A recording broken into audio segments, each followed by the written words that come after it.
ఒక ఊరిలో ఒక అమాయక పిచ్చుక ఉండేది. మనసులో ఏ కల్మషం లేని ఆ పిచ్చుక ఒకరోజు కాకుల గుంపుతో స్నేహం కుదిరింది.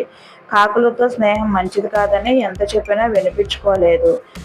ఒకరోజు కాకులు ఎటో వెళ్తూ పిచ్చుకను కూడా తోడు తీసుకువెళ్ళాయి. పిచ్చుక కూడా ఎక్కడికి ఏంటి అని అడగకుండా కాకులతో పాటు వెళ్ళింది. అవి ఒక పొలానికి వెళ్ళి అక్కడ మొక్కలన్నిటినీ పాడు చేశాయి. పిచ్చుక నిస్సహాయంగా ఏం చేయాలో తెలియక అటు ఇటు చూస్తూ ఉంది. ఇంతలో పొలం గల రైతు పరిగెత్తుకుంటూ వచ్చి ఒక పెద్ద కర్రతో కాకులను కొట్టడం మొదలుపెట్టాడు. కాకుల గుంపుకు అది అలవాటే కాబట్టి అవి తుర్రునే ఎగిరిపోయాయి. పిచ్చుక రైతుకు దొరికిపోయింది.